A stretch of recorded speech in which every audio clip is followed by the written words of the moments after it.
Hey lovers, thank you for stopping by the studio. I am your host D Shields and I have an exclusive conversation and interview with the bodyguard from the industry. We are on a phone call and you're going to hear it go in and out. I'm going to fill you in on all the parts that you cannot hear. Thank you for stopping by. You are not going to want to miss this conversation. Hey loves, thanks so much for stopping by. I am your host D Shields and I appreciate you guys for coming back for another conversation with D Shields. We're talking today to an industry bodyguard. As I told you before, you've seen him on Prime in one of the videos. We're talking to him regarding what's most popular in all the topics today. So we're talking about the industry and are we going to be making a change in hip hop based on the way that the industry goes? Let's just see what it's like from the life of, we've heard from different artists. We've heard from hip hop, from rap to heavy metal. We've even heard from an actor this week who had his things to say. So now we're going to talk to a bodyguard. What is it really like in that industry? Thank you for stopping by and say hello to my listeners. Okay, so we go into a conversation where he's saying hello. I appreciate that. So look here. We are again, you and I, over a decade having a legendary conversation. On my other platform, we had a conversation over a decade ago. A lot of time has passed. A lot of things has happened. We're in 2024 now, and this year it's really been a lot, especially when it comes to the type of industry that you seem to be around all year long. So let's talk a little bit, beginning with what it is that you do. Share your humble beginnings with the listeners. What was life like before being a bodyguard? All right, so although much of going to be shared in the bodyguard's upcoming book, After the Curtain Closes, we do capture a glimpse of his life among hip hop, and we talk about the industry's top stars that he started out. I asked him about his beginnings and just getting a glimpse as to where he started and what type of artists that he started with. And I've been, friends with him for a while, and I was shocked at even some of the parts of the story.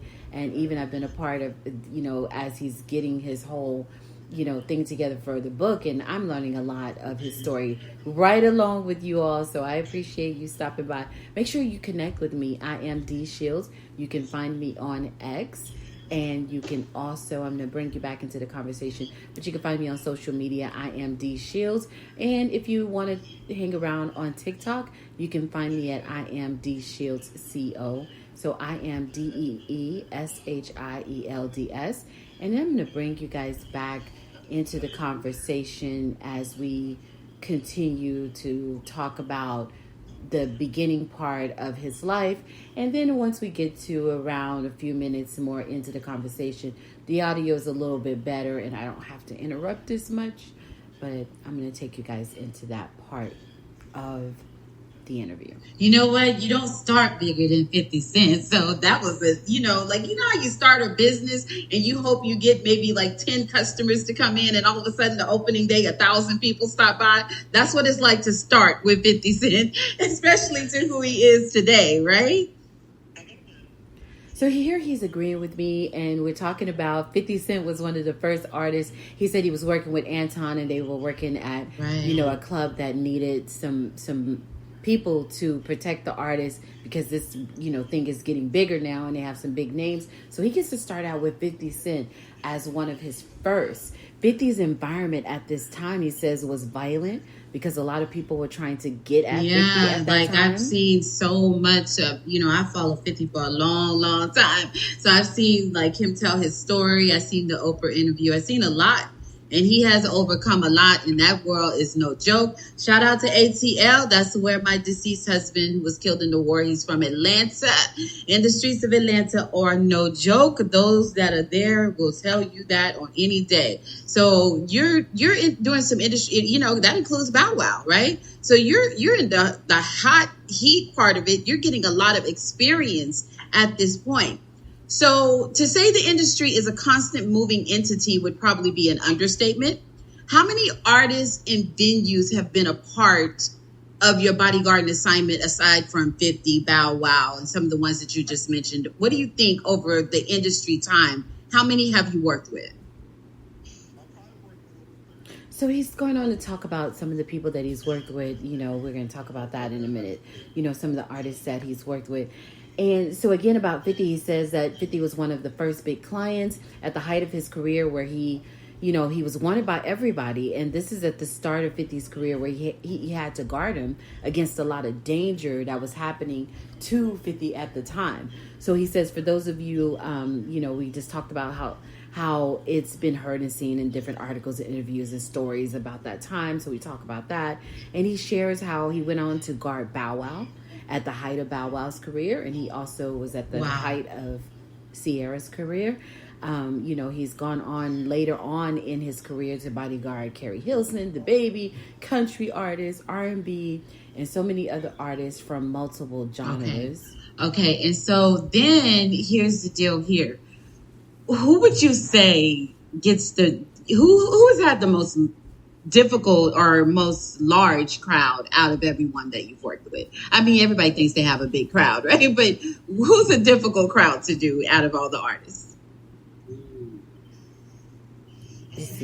So he had to think about it for a minute, and then of all, it's no surprise that he says when it comes to the challenging crowds and the crowds with the fans or fanatics, as he further describes them, he definitely says that it's rap. So let's tune in and we should be able to get a more clear level is higher when we're doing rap artists opposed to doing an R&B artist. Right. And I can only imagine when it comes to that lifestyle. Let's say you have a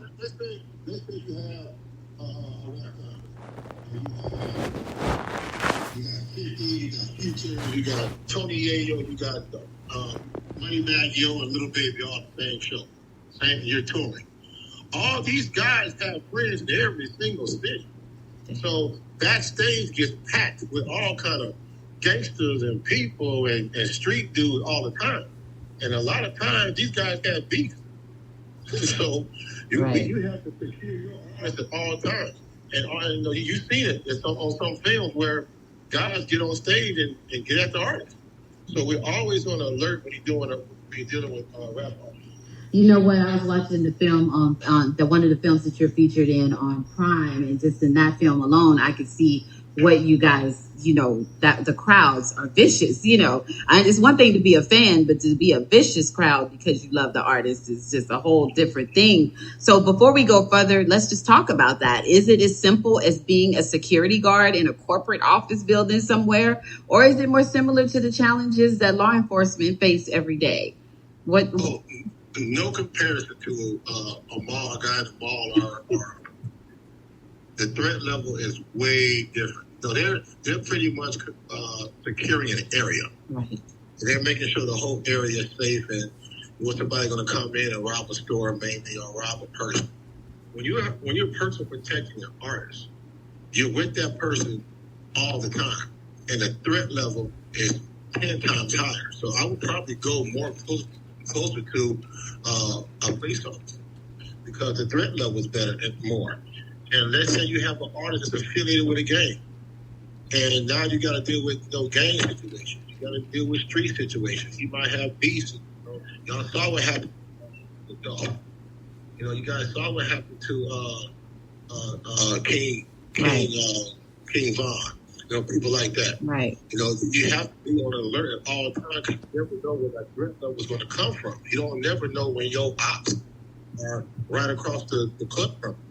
And even in the film, you guys have, Missy Elliott, she's no problems in those streets. She's no problems, but then her whole bus gets shot up while bodyguarding her. So, yeah, it seems to be like, I would agree that it's more like law enforcement. On any given Sunday, you never know what's going to happen. Yeah, because on the other side of gang beef, you got jealous. Oh. Somebody probably jealous of Missy that she didn't use their song in a video sometimes, something like that. So you never know. And if you go in a different city and somebody wants you, your tour schedule, I can pull it up on Google. So if I want to get at you, I know, okay, she's going to be in Chicago this day, she's going to be in Memphis this day, we're going to do it, we're going to get her in Memphis. And you don't know that. So the way you move has to be strategically done all the time. You got to be on point. You got to make sure your artist moves safely all the time in every city. So festivals, like right now this weekend, we're on the second weekend of Austin City Limits Festival, right? You have huge, like Chaperone and some huge artists that have hit the stage, Queen Herbie, etc. Those festivals are almost unpredictable because they're outside, there's trees. Are those more challenging? Those are more challenging because the security levels are less. You got to remember, these security guards at these festivals are making $10, $12 an hour. And most of the time, they want to just come see the show. Right. So a lot of things get by undetected in the festival. And then backstage is usually always uncontrolled. It depends on what city you're in. So movement of your client is very critical in festival because it's outdoors, it's uncontrolled. So if somebody wants you bad enough, they can sit behind the fence and pick you up if they want to. Or they can get a gang of 20 people and rush the fence and come and get you if they need to get to you. Always gangs going on, right? Yeah, the move, you want to get there, they just do what you got to do, and you got to get out. Yeah. I can't. Okay, so I can't even. I can't even imagine because, like, when you just said that part that the security are just some minimum wage workers that want to see the star themselves, that they are not helping you at any point. So that is more challenging for sure. Let me go into the next question. What exactly is a bodyguard to the stars? I mean, it's kind of plain English, but what would you say it is? So he goes on here. Have somebody. Sometimes you have to protect not just somebody from the artist. Sometimes you got to protect the artist from yourself because you don't want most artists will retaliate. And so your job is to de-escalate the situation, and usually that's by advancing the venue or wherever you guys are going to be at. You want to advance it first. You want to go there. You want to see where we're going to park at, where the show is, where's the bathroom, how are we going to get in, how are we going to get out, what time are we supposed to be there, who's sitting next to us, who else is on the bill. So now I have a whole knowledge of what's going on. Now move my artist strategically so we can have less visibility and less conjugating around people so we can get in and out. Right. And then not to mention you may even have, I'm taking it all the way back to the 90s, you may have a Puff and Suge and they write the same venue at the same thing and they got beef with each other. Yeah, that's overtime. That's working overtime as a bodyguard at that point.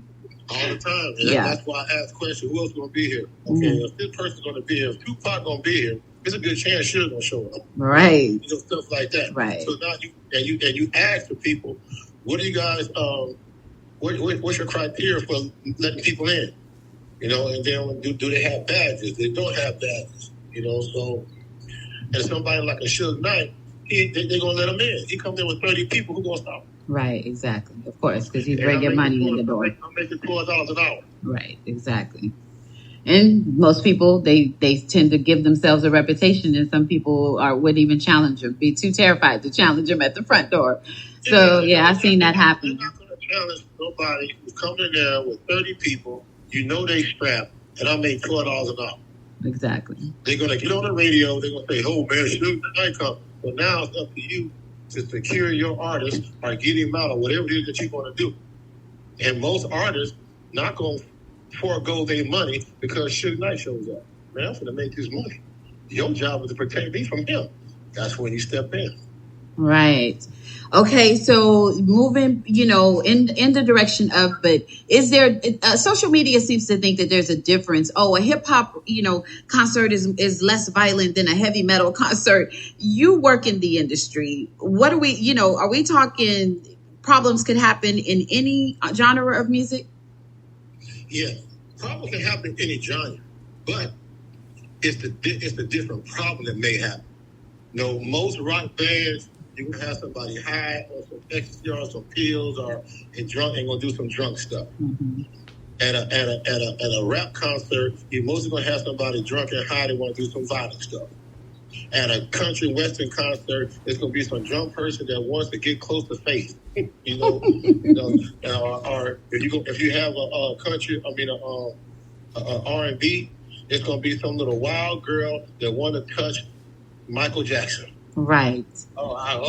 Here goes Tank. I want to get a hold of Tank. I don't want to hurt Tank. I just want him to hug me and I want to kiss him. that kind of stuff. So Yeah. the threat level and the situation that may happen is different. You go to a rap concert, it's a dude that might get drunk and want to actually shoot your artist. So the difference of the threat is different, but the threat level still can be the same. So from Karen Wright to Reba McEntire to Jelly Roll, you just never know what can happen, right? Reba McEntire might have a stalker. She's beautiful. Right. So there's some old guy that been following her for 20 years. Now they get a chance to go to the show and get a backstage ticket to the meet and greet. Here's my chance with Reba McEntire. Wow. You know what? It's one chance. I'm going to grab and kiss her in the mouth. It's something awful. Oh, yeah. If you're a rap artist, I got a little knife in my pocket, and I hate goddamn 50 Cent. Here's my chance to stab 50 Cent. Yeah, yeah. So and people are. The level is the same. It's just that the kind of joint that you have, your actual offense may be a little different. All right, so I'm from Texas, Texas baby, as Nook Turner would say. So we keep our law enforcement assisting you guys the best that, in my opinion. So what city is more difficult to guard? I would feel that North Texas, Dallas, Austin, San Antonio, we pretty much, you don't play. You come to Texas on vacation, you're going to leave on probation. So a big venue probably isn't going to have any problems. But Miami to Houston, Africa to Germany to Amsterdam, which crowd is the most challenging? When you come to the United States, I don't think that the city, it's all the same.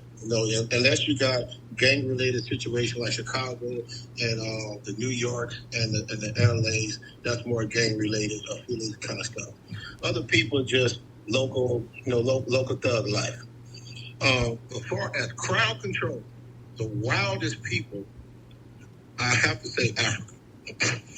Because you have to remember, they don't get to see us as much. Right. And they love us over there.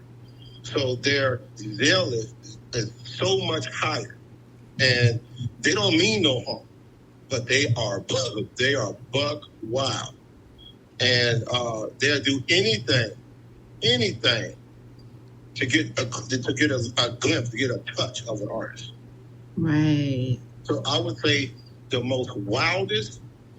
I'll have to go Africa. Okay. Yeah. And, I being a fan and loving the artist, and just saying, if I could just get close to them, there's one thing, but, I'm writing a book called Demeanor, and, I'm talking about mood regulation. People have to get their minds right for concerts. You don't know if it's going to go to the left, like the concert in Houston where a bunch of people got trampled. You don't know what's going to happen. So you got to not just be out there too crazy. I'm a fan of the artist Black. I went to his concert last year. I'm friends, best friends, good friends with his dad. And I just saw the fans going crazy. And I'm like, you got to have a little bit of common sense when y'all go to these concerts. But, that doesn't happen. You got to remember what fan is short for. Fan is short for fanatic. Ooh. And fanatic does have a little crazy with it. There you go. I've seen girls wait outside the venue, half naked in a bikini, waiting just to see if the artist passed by in the car so they can see. And it's 30 degrees. Right. I've seen fans hop over fences. I've seen fans doggone jump on top of cars. I had a fan jump on one of my artists' bus and grab. I'm talking about a bus. She climbed up the back of the bus and she said, "I'm not leaving till I see him." So I had to peel her. I had to go up there like King Kong and grab her down and bring her down. Crazy. I mean, fans do a lot of. They jump in front of your car. They then you got the sneaky fans who find out what hotel you in. They'll get a hotel room in that same hotel, and it's always somebody who leaks what floor they're in, and they're sitting on the floor waiting for the artist to come. I mean, everything. That's why we do back entrances and we go up a service elevator so nobody can see that the artist is there. That, you know what, and then it just feels like I just almost feel for the star every time I hear this. I'm friends with Flo and, friends with you, and I just hear it all the time. Like, it seems like these artists don't have lives, but we're not going to get into that yet. We're going to talk about the Bodyguard, but almost just like, how, that's crazy. I just want to get on the microphone and sing, but then I got to go all the around just to live to get to the microphone. So that's a crazy life. That's a crazy life. Yes, it is, but it comes with the territory. And that's why you hire us to try to make it as normal as possible. Exactly. Because some of them can't handle it. The industry isn't for everyone. And we've seen the small to the great fall, right? Yep. Okay, so I want to go ahead and get to the elephant in the room with you, Bodyguard. So listen, with recent news, we saw singer and model Cassie file a lawsuit against the industry's largest star and mogul, Diddy. Diddy responded in 2023 to the lawsuit, and he settles almost immediately. And then in 2024, we see the feds raid 3 of his homes. CNN somehow oddly obtained the video of the abuse that Cassie mentioned. A lot of people stood behind him, but then the video came out on CNN somehow, and people started turning against Diddy. The conversation just got really real. Okay, so September 24 rolls around. Diddy, per his attorney, arrives in New York for the reason of turning himself in. The feds blindside him in the hotel lobby and take him to the jail the night before. Media has been in a frenzy. A lot has unfolded in the news, okay? So what do you feel bodyguards are experiencing with all of this? As of right now, we ain't experiencing nothing. What went on with Diddy and his crew. So far as the bodyguard business or bodyguarding, our job has not been affected. Now, what the bodyguards are saying, some of his ex-bodyguards are saying, that's a different story. And I'm just going to tell you about me. I am 100% on loyalty. Loyalty is what I stand on. Nice. I've in 23 years, I think I've signed only 2 NDAs. And that's because people know that my word and my loyalty comes before anything. You'll never have to worry about hardly telling your business. If I did it, I wouldn't be in this industry that long. There you go. So if something happens, my let's say my client does something that I don't like that he's doing or she's doing, leave. Quit. There you go. Because you signed up for this. And sometimes your job is not just to protect the artist. Sometimes your job is to protect the artist from themselves. Now, there's probably only one thing that I probably can't condone, and I might tell them. If you deal with some pedophilia, I ain't with that. Right. You a grandpa. You coming for him. I'm not dealing with that. That right. Now, as far as you freak off and you freaking people and you having sex with guys or girls or whatever, that's your business. And I'm going to take that to the grave. So the guys that are spilling the beans are making it bad for people like us because you went against the code. Right. When I signed up, the first time you give me a check or the first time I signed up to go with you, I'm telling you I'm going to protect you. I'm going to protect your image. I'm going to protect, and I'm a bound that by my word. So I don't have to sign on NDA. They know when they hire me, you got to sign an NDA with him. He's solid. You can give me $50 million to say something about any one of my clients. I'm going to turn it down. Yeah. When I get that check and I look in the mirror, I have to be able to be true to myself and say, I'm cool how I just bought this house. And I won't knowing that you did something in front of me, knowing I'm not going to say nothing. And I went to TMZ because they gave me $50 million.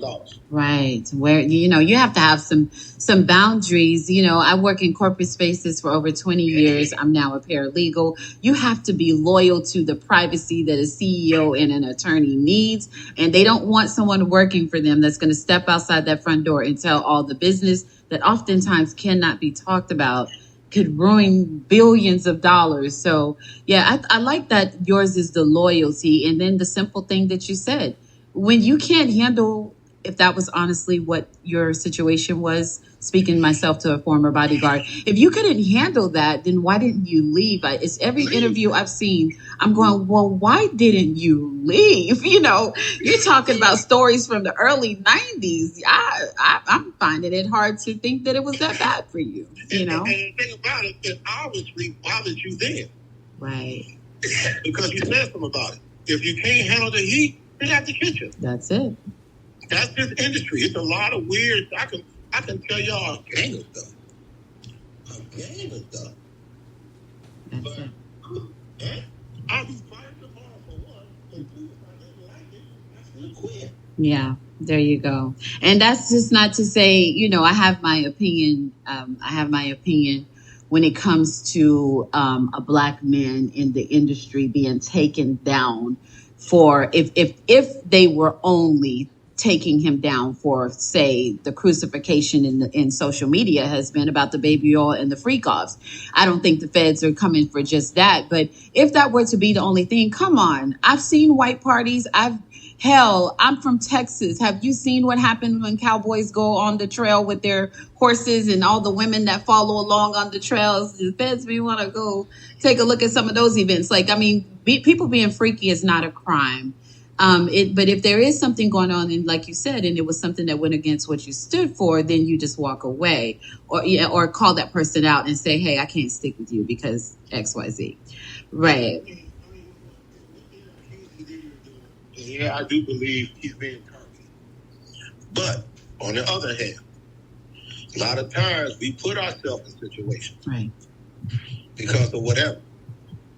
You know, and if he is doing something as far as putting something in people's drink to make them boost, I think that's crime. It's crime. It's a crime as much as it was a crime for Bill Cosby. And if you do something like that, you know, you may get away with something like that for a few, but karma's gonna come around. You can't do people like that. And I can't ever victim blame, because once a person is under the influence, they are not who they are. So you can't say victims at all. The individual with the control is the one that would manipulate how a person is going to behave for the next few hours. So that would always be the person wrong. You want me to sum all this up for you? Yep. I'm going to sum all this up for you. I don't know how religious you are, how religious your listeners are. Extremely. We're in the Bible Belt. No. I'm more spiritual than anything, but grew up on religion. In Matthew 4 was the devil waited after Jesus fasted for 40 days. There you go. Mm-hmm. He took him upon the highest point, and he said, if you bow down to me, I will give you all of this land, everything will belong to you. But what people forget is the devil's job while he was in heaven, he was the angel of music and entertainment. He was to entertain God himself almighty.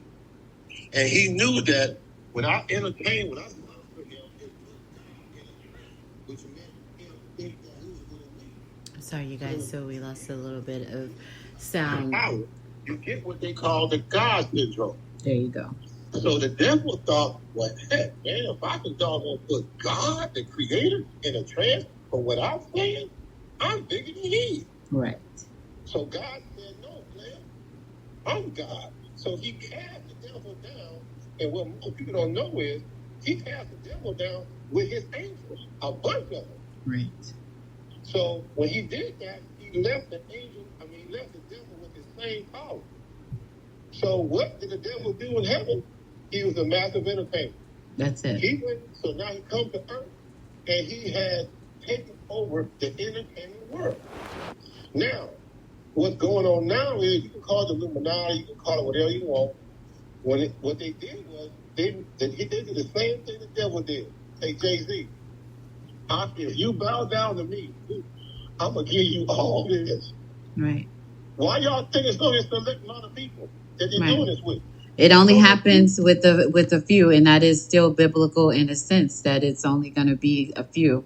And one thing that I will say about Jay-Z after following and watching him for so many years, Jay has always said he on any given day he knows it could all be taken. So to know that there's an individual that has all of that, yet is still fully aware that at any given day they could take it from him, is so Malcolm X in a sense to me, because Malcolm X said it, they're going to put you at the top pedestal and tear you right on down. Right. So, yeah. And for those that are not believers, if you're not religious and you're not a believer, sorry about that, but I'll say this to the listeners. If you're not religious and you're not a believer, go watch The Adjustment Bureau. That film will carry out the exact same thing that the Bodyguard just told you. So if you can't find it from the Bible perspective, go watch that movie. It'll give you the exact same point that he made. It's literally going to happen like that. If you've never seen The Adjustment Bureau, go watch it. Okay, continue. What were you saying? Well, I mean, and they give it to him here. They get the God complex down here, where they get to the point where he calls himself over. Kanye West said, "I'm Jesus." Right. It's just everybody got on him. He changed his name to Ye. Because they get the God complex down. I can make all y'all listen to me. So that makes me God. It's the same thing the devil did to Jesus. Ain't nothing different. Right. So remember, we not of this world. We just passing through. Right. So, and that when I've been following, like, I used to say, and, for people that listened to me a long time ago, my accountability, I used to say that Puff and Russell Simmons were mentors of mine, because they were the hustle was just so real. But I think that there is a point in a time where you do get beyond yourself. We see it happen with some of the top CEOs. Have y'all looked at 2024? Some of the major CEOs of major companies are stepping down. And it is because of that God complex, got beyond themselves, felt untouchable. And next thing you know, everything comes crashing. Just look at Red Lobster. We got a young Black kid taking over Red Lobster at 35 years old because of a God complex of giving out free shrimp and not understanding that would destroy the financial of a major enterprise. So too many people get beyond themselves with the riches. So I'm going to stand with you on that. So can I move forward with another question? Yeah, go ahead. All right. So what many miss is that the Bodyguard really has a voice in a lot of this. So your voice matters in this industry. We talked before, you sign NDAs, you don't. Does that cause you to hold back, or is it just what you just said? It's your loyalty. It's my loyalty. I don't need to sign an NDA. When I sign on with you, what I'm saying is what you do stays between me and you, no matter what. But if it gets to a point to where I don't like it, I'm going to come to you first. If you want to keep going, it's up to me to decide if I'm going to leave or if I'm going to stay. So I'm going to ask you the same question that they asked the current vice president of the United States, who's running for president in 2024. She was asked, "Are you armed?" So I'm going to ask you, are you armed? All the time. Okay. I'm armed in every single city that I'm legal to carry. That's how dangerous the job is. Yes, because I have been in shootouts. I have been in fights. I have been in situations where our life was threatened. So, yes, I do carry a firearm at all times. And depending on what kind of artist I have and the threat level, I may have a bigger artist. I might go to an AK. It depends on what we're doing, where we're doing, and what it is we got to do.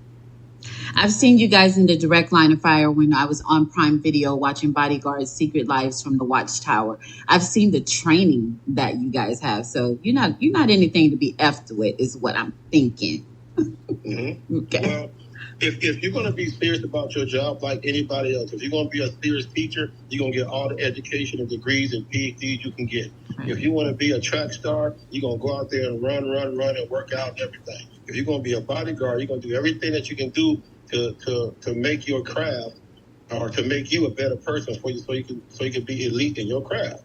Yeah, I do take classes. Yes, I do shoot. Yes, I stay working out. I stay in shape. Yes, I meditate. Yes, I pray, because you got to have a mind in this game. You can't just snap on everybody. You have to strategically, mentally, systematically get yourself out of such situations without using a gun. I don't want to shoot nobody. Right. I'd rather talk you out of the situation. And that's where I'm good at. I can say, hey, bro, this ain't worth it. Now, sometimes that ain't going to work. Sometimes I got to brandish my firearm. And sometimes you guys are working for artists. Mood regulation is what I see that you do well, and I see discipline that you do well. The particular artist that we've been talking about over the last year, we've watched him spaz out and have lack of mood regulation. One thing that my father taught me when it came to just getting into a street fight, because you have to do that sometimes in these Texas streets. But he always said, you're going to lose if you're angry. You can't win a fight if you're angry. They tell boxers all the time, when you have to be able to get hit. If you get hit and lose your concentration on your focus, you're going to lose, because now you've lost all your discipline. Right. I got you. When I come out here, there's guys that call me nigga, bitches, and you a punk and everything. Right. If I lose it, and if I put my hands on anybody, I got to ask myself first, is it business or is it personal? Exactly. Business is if you put your hands on my client or threaten my client. Personal, if you put your hands on me or cuss at me and call me out my name. I have to be able to eat that. You want to call me a punk, whatever name you want to call me, okay, cool. We're going to keep on walking. But the minute you put your hands on me or my client, then you're going to get another person. See, I have a child that works in law enforcement, and I raised him on exercise and patience, and I raised him on mood regulation. He gets called you know how people are when they're drunk and getting arrested, they're mad, so he get called everything in the world. One thing that my child does well is mood regulation. Who cares about what those people are saying? You can't be triggered by words. And I'm watching, that's just my personal opinion, and I know that he, his people may not like it. But if they were really just to look at Diddy and look at who he was as a person, that lack of mood regulation and getting mad and going off and spazzing definitely is meeting its karma for sure for those of us who've seen him over the years. So any other thoughts that you want to add in regard to Bodyguards sharing? You already said where you stand with that in Untold Stories, or anything else that you want to add on what we're talking about in the media today? Just mainly to understand the industry is they're not a judge that gives you what the devil and Jesus. Okay? That's the understanding. Put that understanding in your head so you'll understand what these people are going through. The only difference is between these high-ranking, all these money people and Jesus didn't do it. They took what the devil was offering. So if you're going to take what the devil was offering, that means that he is now your God. Right. And that's what's going on now. All this you say, you can say, okay, he is your God, but these people are under a trance, they're under a false guidance, a false authority. Yeah, I give you that. But you got to remember, just like some of you guys are controlled by God, these people are controlled by the devil. They chose the deal that the devil gave them, and now they're reaping the consequences.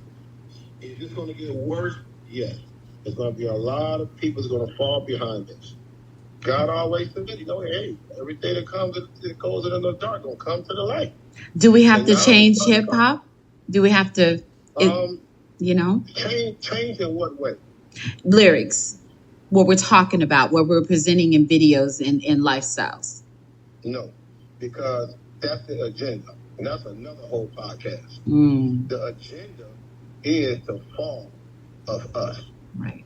If you ever go back to where rap was talking about positive stuff and, black power and education and change, the white people didn't want that. They purposely went in and changed. That's why y'all don't hear from the Heavy D's and the Public Enemies. Common. And all the mother, Common. They don't want them no more. Right. They purposely want rappers to talk about guns, sex, and violence because that's what we listen to, and we're going to do that. And it's working. You can see it's working. Our young generation don't care about nothing but making some money, killing ops, getting high. Right. And selling your body to get money from a guy. I love Megan Thee Stallion, but I hate the messages. We've seen the recent Glorilla, and we've seen even Sexy Red say recently, well, what I did, what I had to do to get my family up, but, at what cost how far will artists go? Selling your soul to the devil, to doggone, and then hurt every single little girl who's listening to your music. If you telling this little girl, I'm gonna pop this coochie to get your money, what you think they're gonna do? Saying the Because music, now the right, to father the young has girls left the and family. how that's There's presented to the nobody young girls doing and these boys right from wrong no more. how do they know right from wrong when they're listening to women, that type of okay, music? y'all trying to be single mamas, and I get it, it's hard, but a mama cannot raise no little boy. Not at all. She can't. Not by herself. She needs a mentor in the community. Yeah, you need a dad. You need a mentor. Yeah. You gotta have it. I can't tell a little girl what it's like to have a baby. You know why? I ain't never had one. Right. So how you gonna tell a little boy how to be a man? You ain't got you know what I'm talking about. You don't have that. Yeah, I was at, when my husband was killed in the war, I was an individual that was left with having to gather all the men, and the community stood up for me. The support came from me. The men stood up and said, he has to have guidance. And I wish that for every single mom, that has children, you need discipline, you need guidance with your boys. It just has to happen. If the future is, Yeah. I mean, it is, and I just want to let the world know that's what's going on right now. We're in a spiritual warfare right now. Yeah. I don't know what's going to happen. But now the curtain is lifted, and I hope you guys can see what's going on. And I'm going to tell y'all something, even with the R. Kelly situation, let's not put a lot of blame on R. Kelly. But there's a lot of doggone parents that need to be arrested too. I've said it from the beginning with R. Kelly. You're not going to talk to me about R. Kelly until you come for those parents. So if you, I'm going to let my 14-year-old daughter, our son, go with Diddy or Kelly and have a little secret meeting. No, they can't make no decision. Any contractual, musical, whatever, you got to deal with me. And I'm going to tell you some true stuff. Now, some of them parents was living in the house with Kelly. I've heard it, and I've heard that directly from a woman who was on my show, and she was temporary. She wrote a book, but they shut her book down. But she was temporarily married to R. Kelly as well. So, yeah, she told me that on my show, the exact same thing. So, yeah. Mm-hmm. Kelly did a lot of wrong stuff. Yes, he did. But it's a more blame that need to be spread out a little bit more. Right. Because ain't nowhere in the world you're going to have my 14, 15, 16-year-old daughter. Ain't no freaking way. So, you know what? To wrap it up, let's say this. The industry has to have support. So let's stop for a moment. And whose concert should we go to? Because it is almost the end of the year, and I need a hot concert. So who do we need to be seeing? Who has the best performance? I know you don't get to watch them. You're Bodyguard. But who should we be going to see in this time? Okay, I'm actually on tour right now on a Maxwell tour. Oh, that's a good one. Okay, it's a Maxwell, Jasmine Sullivan, and October London. Yeah, that's a good one. Oh, good Maxwell, Jasmine Sullivan, October London. The nice. other one I heard that was really, really good is Over now. That was the Missy Elliott, Sierra. I heard that was the best. I hate I missed that. I hope it becomes a film. I want to see it. Yeah. I say you go whoever you like. Yeah. But don't hold what you think they're doing, because I can tell you something bad about everything, every product you buy, anybody, something bad about the person. You got to go, like, to this day, whatever R. Kelly did, he did it. I'm playing R. Kelly. Do I still listen to R. Kelly? I'm going to tell you right now, people can hate me from day one. I'm playing Diddy. I'm playing R. Kelly. I'm watching Bill Cosby episodes. You're not going to take the art from me. You can't take, because the art came about for a reason, and God gave it to us, and you're not taking that art away from me. Yeah. And I'm listening to that music. For the shows that I know that are good, the one I'm on now is really good. I was surprised, but it is really good. The Maxwell tour. It's a really good one, he says. And we are in, where we at right now? We're in St. Louis. Is it at the half, or how many more months do we have to catch it? We go all the way to October 27th. Oh, we have time. Okay, we have time. So we got here, we got Memphis, we got Houston, Dallas, St. Louis, Memphis, perfect. Houston, Dallas, Vegas, New Orleans, Vegas. LA and Well, you worked with some of the greatest of artists, and I am definitely I am the disciplined fanatic fan. I go to the concert and I act right. I don't give y'all a hard time. But thank you so much for coming on and sharing the stories. And anything else, you have a website, people you want to shout out, or you want to cut it off from here? I'm actually, anybody, you can follow me on Instagram at Guardian Security Atlanta. Guardian Security Atlanta on Instagram. I'm writing a book. The book is going to be called After the Curtain Closes, so stay tuned for that. Perfect. But if anytime you want to contact me via Instagram, that's the way to get a hold to me. Guardian Security Atlanta. So when they need a bodyguard, you have them covered, United States and overseas.